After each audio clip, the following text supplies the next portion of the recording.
Jangan selalu bilang, oh gabung Liga Kamboja, gabung Liga Thailand, di bawah Liga Indonesia.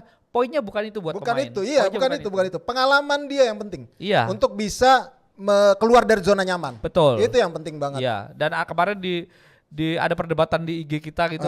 Ini pemain mediocre gitu. Mediocre tapi Sadil Ramdhani punya kos-kosan.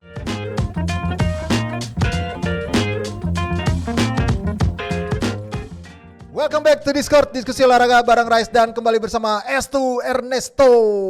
Kali ini setelah kita kemarin membahas soal sepak bola Indonesia, masih lagi sebenarnya. Yeah. Tapi kali ini agak lebih random juga, tapi lebih kepada timnas lah ya. Oke. Dan kabar gembiranya, timnas kita naik peringkat. Yes. Yoi. Ini kita naik di tanggal 20. Iya. Update terbaru FIFA itu tanggal 19. Iya. Dan naiknya cukup lumayan. Lumayan 129 loh naiknya. 129 berarti berapa peringkat itu ya? Berapa level itu? 133, 4 lah, sekitar 4 lah ya. Tapi kemarin lumayan. 133 lah kalau kan nggak dari salah ya. 34 ke 33 kan, 133 terus sekarang 129. Artinya progresnya bagus lah ya. Iya betul progresnya. Dan ini juga berkat kita kan laga tandang tuh nahan Arab yang peringkatnya jauh. Iya, iya. Kemudian Australia juga kita tahan walaupun di kandang sendiri, tapi level mereka peringkatnya juga lumayan jauh kan sama kita. Jadi emang lumayan koefisiennya tinggi, membuat kita akhirnya naik peringkatnya. Berarti lumayan. kita nomor 3 di Asia Tenggara.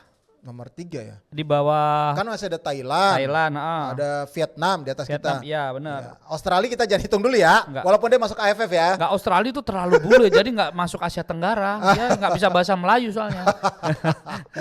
Ya tapi intinya itu. Tapi yang menarik adalah lompatan paling besar di ranking FIFA kali ini adalah Brunei Darussalam. Brunei benar. 7 peringkat dia naik. Yes, 7 peringkat. Dan kalau kita tahu bahwa sejak hampir sekitar 6 bulan terakhir, walaupun terjadi pergantian pelatih ya di Brunei itu nyaris selalu menang di pertandingan uji coba mereka. Dan mereka juga ikut FIFA Series itu ya, yang di di Arab Saudi di 2 bulan yang lalu. Mereka punya progres yang bagus. Dan yang menarik adalah di kualifikasi playoff putaran ketiga Piala Asia 2027 itu Brunei dan Timor Leste itu sama-sama naik. Okay. Nah nanti mereka November akan ketemu di playoff Piala Asia. Nah, tapi yang menarik justru Kamboja tidak naik, tidak masuk di kualifikasi 3 menuju ke Piala Asia. Jadi putaran ketiga itu Kamboja nggak naik. Justru Brunei sama si Timor Leste. Dan menariknya lagi Brunei ini sebenarnya mulai banyak pemain kita yang di sana. Amir Hamzah katanya balik lagi ke sana. Terus masih ada Jansen Effendi. Terus ada sempat ada Bintang Arahim yang sekarang di Persika Subang. Sempat di sana tuh back. Jadi artinya walaupun ya kalau ngomong kayak kemarin Brilian Adama ke Laos gitu ya. Liga Laos sama Liga Indonesia bagusan mana? Ini bukan soal bagusnya. Kalau secara individu pemain bermain di luar itu akan menambah satu CV dia, kedua survive dia sebagai profesional itu diuji di situ. Dan menurut saya Brunei itu liga tujuan yang cukup menjanjikan karena pemainnya sekarang sudah mulai banyak bahkan DPMM yang main di Liga Singapura itu mereka pecah 2 tim. Itu main di 2 kompetisi. Yang U21-nya di Brunei Super League, yang satunya di Singapura. Tapi kalau mereka bisa puncak, dia wakil ke Asia gitu. Yang di mana nih? Yang di Singapura? Bukan yang di Brunei. Di Singapura nggak bisa. Ya, betul, di Singapura nggak bisa kan. Jadi artinya DPMM yang biasanya kalau sudah ikut Liga Singapura nggak ikut Liga dalam negeri, bikin 2 tim gitu. Jadi mereka mulai serius seperti itu. Dan sebenarnya tonggaknya itu ketika masuknya Paul Munster yang jadi direktur teknik sekitar 3 atau 4 tahun yang lalu ya. Paul Munster datang itu pertama kali yang diinginkan tuh satu. Tidak perlu pakai stadion. Jadi stadion yang dipakai itu kalau nggak salah 3 atau yang dipakai kompetisi. Gak banyak sih memang. Tapi semua tim harus punya lapangan latihan sendiri. Dan Gianni Infantino juga datang ke Brunei juga. Gitu. Artinya mereka serius kok menangani ini. Apalagi kan sekarang juga ketua PSSI-nya sana kan juga salah satu pangeran gitu, yang orang dekatnya Sultan gitu. Jadi menurut saya ya walaupun saya yakin perkembangan mereka masih kalau mau nyodok kita juga masih lama gitu, tapi itu pelajaran baik bahwa mereka serius membenahi sepak bolanya gitu. Iya, yang menarik juga kalau ngomong-ngomong tadi soal Brilian Aldama, klub yang dibela Brilian ini papan atas sekarang. Papan atas. Dan bermain di kompetisi antar klub Asia di AFC Challenge League. Yes. Nah, itu juga yang diincar sama Brilian, dia bisa main di kompetisi antar klub Asia itu. Betul. Nah, pengalaman-pengalaman seperti itu, visi-visi seperti itu ya memang harus dipunyai oleh para pemain muda kita ya. Betul. Biar mereka bisa level up gitu, bisa naik level lagi untuk bisa membuat karir dia juga makin berkembang gitu loh. Iya, ya kita kan nggak pernah tutup mata bahwa Oscar itu berapa tahun, 7 tahun di Liga Cina. Baru tahun ini dia mau keluar gitu. Iya. Artinya sekelas Oscar yang masih laku di Eropa ke Cina dengan pilihan dia segala macam. Tapi balik lagi, ini kan dunia profesional ya. Jadi ketika lu semakin tertempa ya lu makin baik gitu. Itu menurut saya yang harus dipunyai. Jadi jangan selalu bilang gabung Liga Kamboja, gabung Liga Thailand, di bawah Liga Indonesia. Poinnya bukan itu buat pemain. Bukan itu. Pengalaman dia yang penting. Iya. Untuk bisa keluar dari zona nyaman. Betul. Itu yang penting banget. Iya, dan kemarin ada perdebatan di IG kita gitu. Ini pemain mediocre gitu. Mediocre tapi Sadil Ramdhani punya kos-kosan, Andi Firmansyah punya apartemen. Yang ngomong follower sama yang diikutin aja banyak kan yang diikutin gitu.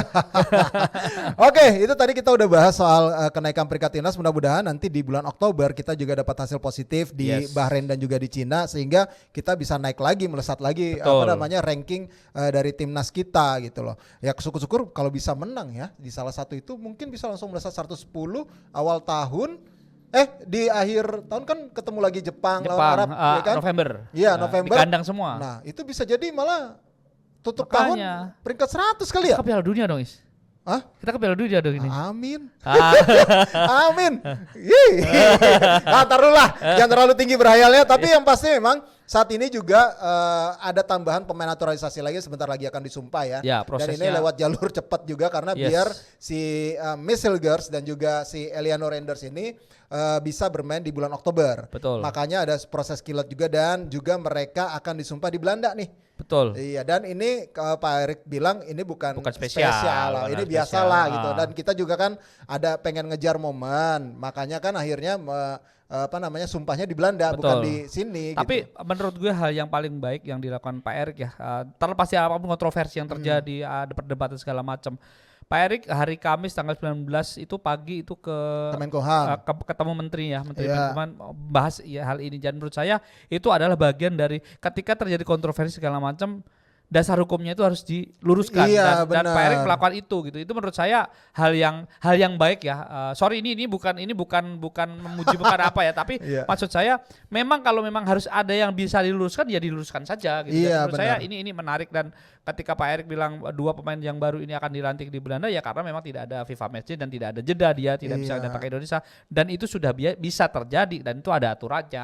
Dia disumpah di negara asalnya gitu. Iya benar, memang kan ada kedutaan juga atau konjen ya di sana lah ya, di Belanda. Jadi memang ya ada aturan yang memang sudah diikuti. Betul. Bukan ditabrak-tabrak. Betul. Ya jadinya sesuai kebutuhan ya itu yang dijalani gitu sama PSSI sekarang. Tapi yang kita berharap adalah dengan hadirnya Miss Hilgers ini dan juga Eliano itu bisa menambah kekuatan kita nanti untuk bisa di kualifikasi Piala Dunia 2026 bersaing dan bisa lolos ke Piala Dunia, tentunya kita berdoanya. Kalau kita lolos ketemu Belanda kakak beradik nih. Iya nih. Buatan bersaudara waktu Jerman ketemu Ghana nih ya. Iya benar, ini menarik banget ini, seru ini. Kalau misalnya kejadian ya. Iya. Eliano dan juga Miss Hilgers. Nah, terus juga kita bahas juga kiprah para pemain kita di luar negeri. Iya. Sedikit kita bahas ada debutnya Tom Haye. Yes. Yang akhirnya bersama Almer City walaupun main cuma 26 menit ya. Terus yang menarik juga adalah Rafael Struijk tiba-tiba gabung Brisbane Roar. Ini gue juga kaget juga sih. Walaupun ini pasti ada kaitannya karena klub orang Indonesia ya. Itu loh. Pak Anin Bakri juga di Facebooknya juga mengatakan alhamdulillah bahwa satu klub keluarga kami bisa mendatangkan pemain yang cukup potensial buat Indonesia. Sebelumnya Marcelino udah gabung di Oxford tim saya. Kalau dia Oxford bilang tim saya. Kalau Brisbane tim keluarga saya. Gitu. Jadi ini menarik ini. Jadi ya menurut saya ada potensi-potensi yang kalau memang bisa ada privilege atau apa dan memang tim membutuhkan ya why not gitu. Iya benar. Dan ini juga bisa menambah jam terbang dari Rafael Struijk. Iya. Dan juga dia bisa mengikuti jadwal-jadwal, mungkin kayaknya dipersiapkan juga buat AFF nih ntar. Bisa jadi.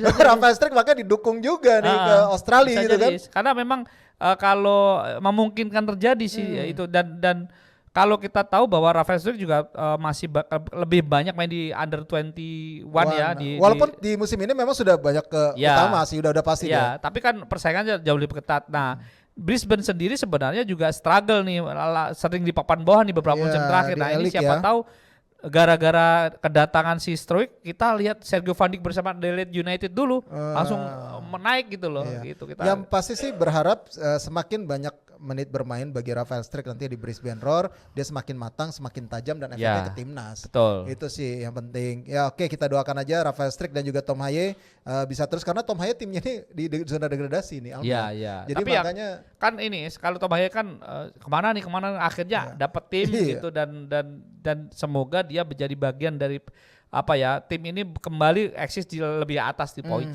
peringkatnya.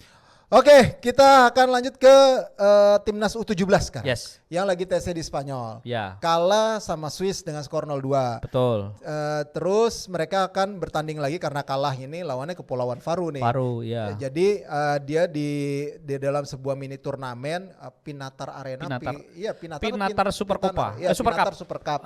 Jadi ini sebenarnya Pinatar Arena ini sebuah tempat memang training camp yang dipunyai di Murcia di Spanyol. Yeah. Dan itu banyak dijadikan tujuan oleh tim-tim. Betul. Timnas-timnas dari negara manapun. Timnas usia muda terutama. Pemusatan latihan di sana. Jadi mereka pun mengemasnya. Wah, jadi ada banyak nih gue di sini di tanggal segini. September ini banyak banget yang pemusatan latihan di sana. Jadi dia menyeting gitu, membuat skema. Yaudah lo uji coba. Jadi gampang. Tim yang TC di sana dapat lawan uji coba sekaligus. Betul. Internasional lagi. Bukan kaleng-kaleng gitu, maksudnya internasional ya. Jadi di sana kan banyak tim yang TC nih. Jadi ada, kalau misalnya Indonesia mau berapa pertandingan, 2 pertandingan udah bikin turnamen kecil. Iya, jadi bikin kemarin lawan Swiss itu semifinal. Iya, semifinal. Pinatar Super Cup itu semifinal. Nanti karena perebutan peringkat ketiga lawannya Kepulauan Faru. Nah, ini Kepulauan Faru kalahnya sama Skotlandia. Ini secara tim memang uji coba, tapi bagi pemain ada gengsi, ada perebutan peringkat. Jadi ada motivasi lebih untuk itu gitu. Itu menurut saya juga hal yang baik sih gitu. Dan yang pasti memang ketika lawan uji cobanya internasional levelnya, apalagi kan Swiss ya lumayan juga lah, di Eropa itu lumayan negara yang lumayan juga gitu. Jadi memang ada pengalaman baru yang didapatkan gitu dengan gaya permainan dari tim-tim Eropa. Betul. Yang bisa dirasakan oleh para pemain kita. Karena abis ini kan tim itu ke Qatar, terus nanti setelah itu ke Kuwait kan. Lawannya itu kan Australia. Iya, lawannya ada Australia. Di Qatar mungkin lawannya Kuwait. Kepulauan Mariana Utara. Oke lah, itu mungkin tim yang paling bisa dikatakan yang terlemah. Bisa kita atasi ya. tapi dari persiapan ini kan rules-nya itu sudah baik gitu loh, dan U17 ini kan juga berharap bisa lolos ke Piala Asia dan ada chance untuk ke Piala Dunia. Iya, makanya kita berharap nanti Coach Nova bisa terus membuild para pemain ini untuk bisa terus berkembang dan akhirnya nanti berbicara banyak di Piala Asia, lolos ke Piala Asia dulu lah terutama, dan bisa lolos ke Piala Dunia. Nah, kita ke lokal deh. Tadi udah bahas timnas. PON rame nih, PON kemarin rame ya. Kalau menurut lu gimana itu yang waktu Aceh lawan Sulteng itu gue sih memang sangat menyayangkan ya ada itu ya. Kita belum bahas ini. Ini kita ya selamat dulu untuk Jatim menjadi juara PON. Coach Fahri Husaini selamat. 2 periode dia ke final, akhirnya menjadi juara. Kalau yang kemarin periode sebelumnya di Papua ya. Di Papua itu bawa Aceh ke final. Kali ini dia bawa Jatim. Berhasil ke final dan ngalahinnya Jabar. Jabar ini juga lumayan konsisten. Iya, yang menarik kan Jatim ini sebenarnya di kualifikasi awal tidak ikut. Dia itu ikut kualifikasi babak kualifikasi tambahan ya. Iya, betul. Karena memang pesertanya kurang terus ditambahin gitu, dan ini menurut saya kedepannya adalah sebenarnya saya nggak mau ngomongin PON yang lain ya, karena bukan urusan saya di Discord gitu. Kalau ngomongin sepak bola di level junior ini di level PON ini kan pemain junior ya. Antara 20 ya. 21 lah, U21 kayaknya, U21, U23 lah. Ya, jadi rata berarti kan pemain pemain EPA yang U18. Jadi ada pemain Suratin segala macam. Nah, saya kemarin melihat postingannya Pak Marji kalau nggak salah. Salah satu pemain dari ini sedang pendidikan, namanya Rano, Bribna Rano siapa gitu. Dan ini menurut saya akan bisa dicontoh tim-tim lain bahwa ini bisa jadi batu loncatan ke hal yang lebih baik gitu loh. Tetapi catatannya adalah harus diperbaiki pelaksanaannya. Iya. Itu aja sih yang paling penting, karena gini. Akhirnya kan jadi ketika Liga 1 mulai ada VAR dengan baik, Liga 2 tidak terlalu banyak insiden, timnas progresnya baik, tiba-tiba PON-nya kayak gini bla bla bla gitu. Akhirnya ya gitu apa? Gini ya, esensi dari PON itu sebenarnya kan pembinaan, Betul. prestasi ya, Betul. untuk menuju prestasi yang lebih tinggi gitu. Iya. Nah makanya kalau di level pembinaannya sudah dihancurkan dengan hal-hal yang tidak baik, ini Betul. akan sangat disayangkan ya. Begitu banyak anggaran biaya Iya. negara yang keluar untuk ke situ gitu. Iya. Harusnya bisa menjadi wadah para pemain ini menunjukkan keahlian, keunggulan mereka dengan penuh sportivitas dan fair play gitu. Dan kebetulan gue itu ngikutin persiapan 2 tim yang kemarin bermasalah, Sulteng dan Aceh. Aceh itu kan persiapan sangat mepet. Iya. Datangin Pak Rasiman itu mepet-mepet sekitar 1 bulanan. Sulteng itu hampir 7 bulan mempersiapkan diri dengan Zulkifli Syukurnya. Iya. Artinya sebenarnya terlepas ada yang mukul itu tidak baik. Iya, terlepas betul, itu itu sangat memang, tidak ya, baik. nggak sangat tidak dibenarkan baik, lah, apapun itu alasannya. Tidak baik.